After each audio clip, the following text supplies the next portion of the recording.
Hello बच्चों, आज हम हमारी एक बहुत इंपॉर्टेंट टॉपिक के बारे में पढ़ने वाले हैं जिसका नाम है सेल। सेल कोशिका। तो इसको क्या क्या बोला जाता है? इसको बोला जाता है basic unit of life. Basic unit of life क्यों बोला जाता है? स्ट्रक्चरल यूनिट भी बोला जाता है, फंडामेंटल यूनिट भी बोला जाता है। तो इसको हम एक एग्जाम्पल से समझते हैं कि जैसे हमें एक घर बनाना है, ठीक है, तो उस घर को बनाने के लिए हम शुरुआत किससे कर रहे हैं? एक ईंट से कर रहे हैं। एक ईंट जो है उससे हमने शुरुआत की, तो इसलिए हमने इसको क्या बोल दिया? Basic unit. फिर उसी की जैसी बहुत सारी ईंटों से मिलकर हमने क्या खड़ी कर दी? दीवार, ठीक है। और जब 4 दीवारें बनी, छत, और इन सब से मिलकर क्या बन गया? एक रूम, एक कमरा तैयार हो गया। और फिर बहुत सारे कमरों ने मिलाकर क्या बना दिया? घर बना दिया। तो ठीक ऐसा ही कुछ हमारी बॉडी का भी स्ट्रक्चर होता है। हमारी बॉडी में क्या है कि सबसे पहले जो यूनिट जहां से किसी जीव का बनना शुरू हुआ वो क्या है? सेल है। इसके बारे में आपने पीछे छोटी क्लासेस में, क्लास 8th वगैरह में भी पढ़ा होगा कि जो सेल है उसको हम बेसिक यूनिट बोलते हैं, क्योंकि जो हम ह्यूमन बीइंग की बात करते हैं तो हमारा जो एक बच्चे का शुरुआत है वो कैसे हुई? सबसे पहले एक एग सेल और एक स्पर्म सेल, इन दोनों का फ्यूजन हुआ, फर्टिलाइजेशन प्रोसेस हुआ, जिससे जाइगोट बना। जाइगोट क्या है? एक सिंगल सेल है। और उसी जाइगोट से फिर आगे एम्ब्रियो, फीटस और चाइल्ड डेवलप हो जाता है। यानी कि हमारी जो शुरुआत है वो एक सेल से हुई है। तो इसीलिए हमने इसको क्या बोल दिया? स्ट्रक्चरल और फंडामेंटल यूनिट, ठीक है। तो जैसे एक घर को बनाने के लिए हमें एक ईंट की जरूरत पड़ी, उसके बिना हम घर को नहीं बना सकते, तो ठीक वैसे ही एक सेल से जो है एक ऑर्गेनिज्म की शुरुआत हुई। और इवन एक सेल ही पूरा ऑर्गेनिज्म भी हो सकता है। हम इस चैप्टर में पढ़ेंगे जैसे यूनिसेलुलर ऑर्गेनिज्म है, उनमें क्या है कि एक ही सेल है और वही सेल सारे के सारे काम करे, वही एक सेल एक पूरे ऑर्गेनिज्म को बनाती है। तो जैसे बहुत सारी सेल्स आपस में कंबाइंड होंगी तो वो क्या बना देंगी? टिश्यू बना देंगी, ऊतक बना देंगी। फिर जो टिश्यू है वो फर्दर आगे कंबाइंड होंगे, ऑर्गन बना देंगे, ऑर्गन से फिर आगे ऑर्गन सिस्टम और पूरा ऑर्गेनिज्म डेवलप हो जाता है। तो ये तो था, हमने ये पढ़ लिया कि सेल को हम बेसिक यूनिट क्यों बोल देते हैं, ठीक है। हम दूसरा एग्जाम्पल एक पिज्जा का ले सकते हैं कि एक जो पिज्जा है, पिज्जे को बनाने के लिए सबसे पहले हमें एक जो नीचे बेस है उसकी जरूरत पड़ती है। अगर वो हमारे पास बेस ही नहीं है तो हम पिज्जे को नहीं बना सकते। तो यानी कि उस पिज्जे का जो बेस है वो एक सेल की तरह काम करेगा। अगर वो है तो हम उस पूरे पिज्जे को बना सकते हैं, ठीक है। तो हमने यहाँ पर 2 एग्जाम्पल से समझ लिया कि सेल को हम फंडामेंटल यूनिट क्यों बोलते हैं और स्ट्रक्चरल क्यों बोलेंगे, क्योंकि कई एक जैसी सेल या अलग अलग तरह की सेल्स आपस में कंबाइंड होती हैं और पूरे ऑर्गेनिज्म को बना देती हैं, ऑर्गेनिज्म को बनाती हैं। तो इसीलिए, ठीक है, हम उसको क्या बोलेंगे? स्ट्रक्चरल यूनिट भी बोलेंगे, फंक्शनल यूनिट भी बोला जाता है, क्योंकि सारे के सारे जो काम है एक ऑर्गेनिज्म में वो सेल के द्वारा ही किए जाएंगे। अब आती है इसकी डिस्कवरी की बात कि इसकी डिस्कवरी किसने की? तो रॉबर्ट हुक नाम के एक साइंटिस्ट थे जिन्होंने 1665 में सबसे पहली बार अपने बनाए हुए जो माइक्रोस्कोप थे उनके नीचे जो है सेल को देखा। जो सेल थी वो कौन सी थी? कॉर्क सेल थी, ठीक है। जो प्लांट था, ओक ट्री का जो प्लांट था जिसका नाम था क्यूरियस सुबेर, इस ट्रीज के जो सेल को उन्होंने, कॉर्क सेल को उन्होंने देखा। तो ये जो ओक ट्री थी, हमें पता है कि ज्यादातर जो प्लांट की सेल्स होती हैं वो डेड होती हैं। तो इन्होंने जो सेल डिस्कवर की थी वो कैसी थी? डेड सेल थी। और इसके बारे में इन्होंने अपनी एक बुक थी माइक्रोग्राफिया, इसमें इन्होंने डिटेल में बताया था कि उन्होंने सेल की डिस्कवरी किसने की, किस तरह से की। नेक्स्ट जो ये सेल डिस्कवर हुई थी ये डेड सेल थी। फिर उसके बाद थोड़ा सा और टाइम बीता तो 1674 में एंटोन वॉन लीवनहुक नाम के एक बंदे थे, उन्होंने किसकी डिस्कवरी की? लिविंग सेल की। उन्होंने क्या किया? उन्होंने भी अपने बनाए हुए माइक्रोस्कोप के अंदर तालाब का पानी लिया उसको स्लाइड पर रखा और उसमें उसको माइक्रोस्कोप के नीचे देखा, तो उस जो माइक्रोस्कोप के अंदर उनको कुछ तैरते हुए ऑर्गेनिज्म स्ट्रक्चर्स दिखाई दिए।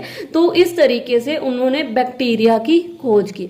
इसके अलावा एंटोन वॉन लीवनहुक ने स्पर्म, जो मेल बॉडी में पाए जाते हैं, मेल गैमिट होता है स्पर्म, उसकी खोज की। और रेड ब्लड सेल्स जो है उसकी डिस्कवरी भी किसने की? एंटोन वॉन लीवनहुक ने।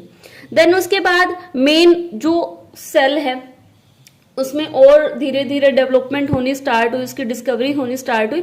तो उसका जो एक मेन पार्ट है, कंट्रोल यूनिट है, जिसको हम न्यूक्लियस कहते हैं, उनकी डिस्कवरी किसने की? रॉबर्ट ब्राउन ने। कब की? 1831 में।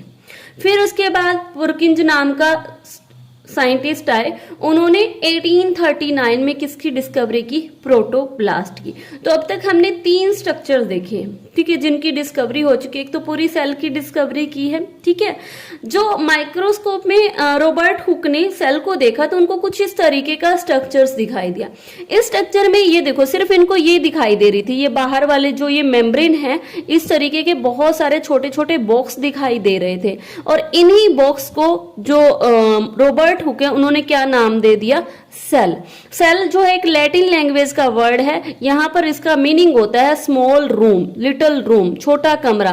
तो क्योंकि इनको मधुमक्खियों के छत्ते में जैसे बहुत सारे स्ट्रक्चर होते हैं, कुछ वैसा ही स्ट्रक्चर इनको दिखाई दिया, बहुत छोटे छोटे कंपार्टमेंट दिखाई दिए, तो इसीलिए उन्होंने इन छोटे छोटे कंपार्टमेंट का नाम क्या दे दिया?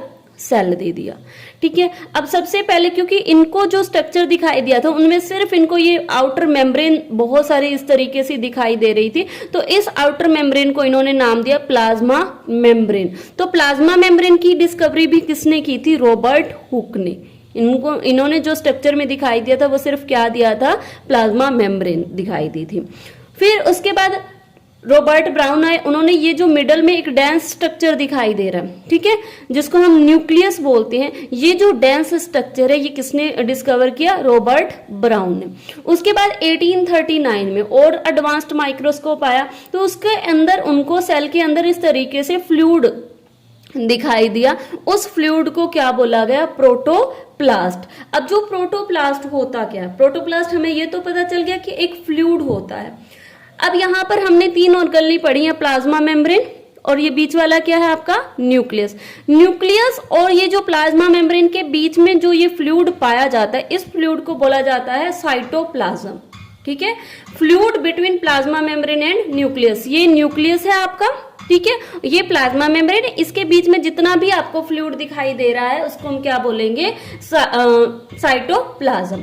दूसरा, ये जो न्यूक्लियस है, इस न्यूक्लियस के अंदर भी फ्लूइड पाया जाता है, इस फ्लूइड को क्या बोलेंगे? इस फ्लूइड को बोलेंगे हम न्यूक्लियोप्लाज्म। नेक्स्ट उसके बाद आता है कि प्रोटोप्लास्ट क्या है। अब ये जो साइटोप्लाज्म है, ठीक है, ये जो फ्लूइड है और ये जो आपका न्यूक्लियस के अंदर फ्लूइड है, इन दोनों को कंबाइनली क्या बोला जाता है? प्रोटोप्लास्ट बोला जाता है, ठीक है। उसके बाद और डिस्कवरी हुई तो सेल थ्योरी दी गई। सेल थ्योरी, एम स्लीडन और टी स्मान नाम के 2 साइंटिस्ट थे। एम स्लीडन ने 1838 में और स्मान ने 1839 में इन्होंने अपनी थ्योरी दी। इन्होंने सेल के बारे में बताया। इन्होंने क्या बताया कि जितने भी प्लांट हैं और जितने भी एनिमल हैं वो सारे किससे मिलकर बने हैं? वो सारे मिलकर बने हैं सेल से। इसीलिए सेल को क्या बोला गया? बेसिक यूनिट ऑफ लाइफ, यानी कि जितने भी लिविंग ऑर्गेनिज्म हैं वो सारे के सारे किससे उनकी शुरुआत किससे हुई होगी? सेल से हुई होगी। लेकिन ये नहीं बता पाए कि सेल बनती कैसे। इन्होंने ये तो बता दिया कि प्लांट और एनिमल जो हैं वो सेल से मिलकर बने हैं, लेकिन ये नहीं बता पाए कि सेल कैसे बनती हैं। तो फिर इन्हीं की थ्योरी को विर्को नाम के साइंटिस्ट थे, उन्होंने 1855 में और आगे एक्सटेंड किया और इन्होंने ये बताया all cell arise from pre existing cell. जितनी भी नई सेल्स बनेंगी वो प्री एग्जिस्टिंग, जो सेल्स पहले पाई जाती हैं उन्हीं से बनेंगी। इन्होंने एक टर्म यूज की, ओमनिस सेलुला ई सेलुला। तो इसका मतलब ही यही है कि जो नई सेल्स बन रही हैं वो प्री एग्जिस्टिंग, पुरानी जो सेल एग्जिस्ट करती हैं उनसे बनती हैं, ठीक है। तो हमने यहाँ पर डिस्कवरी की बात कर ली।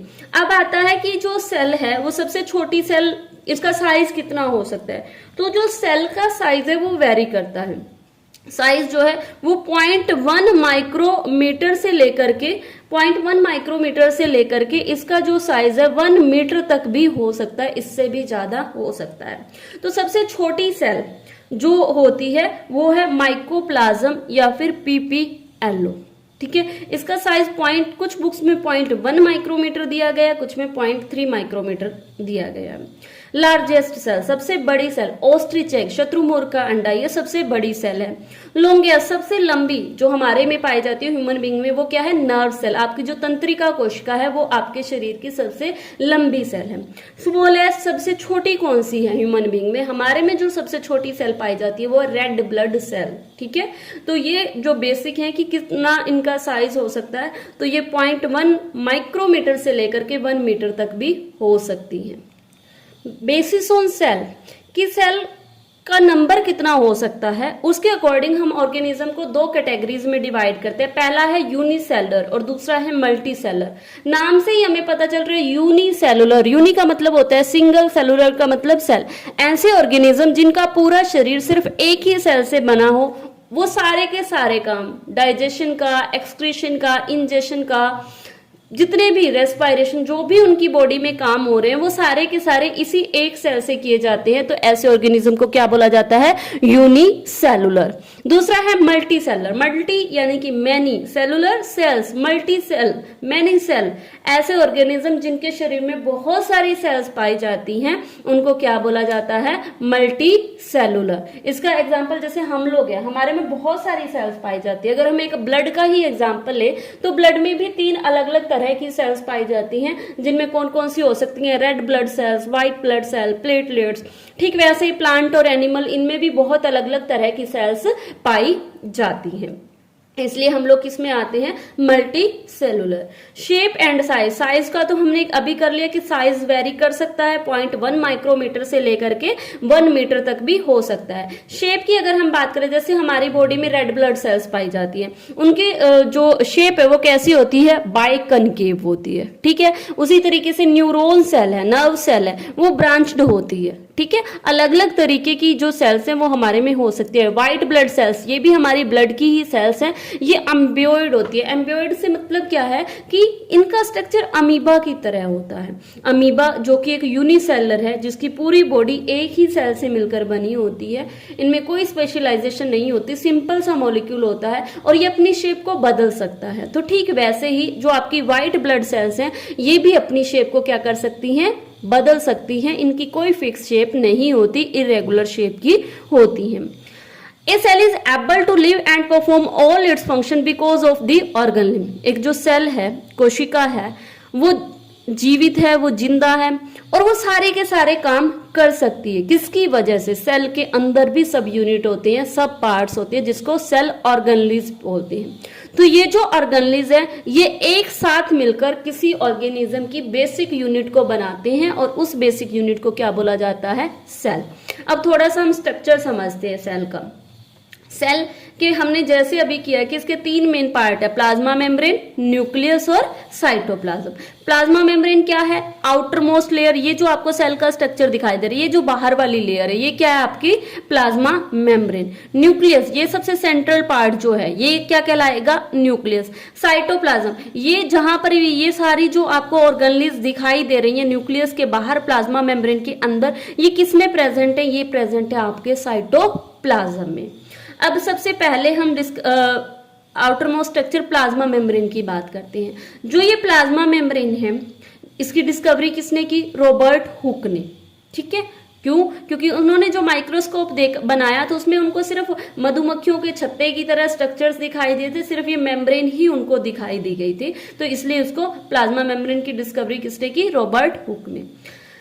इसका नाम की अगर हम बात करें तो सिलेक्टिवली परमिएबल मेम्ब्रेन बोला जाता है। ये सबसे बाहर वाली, ये दिखाई दे रही है कि ये सबसे बाहर वाली है। ठीक है, सिलेक्टिवली परमिएबल, सिलेक्टिवली परमिएबल नाम से ही पता चल रहा है।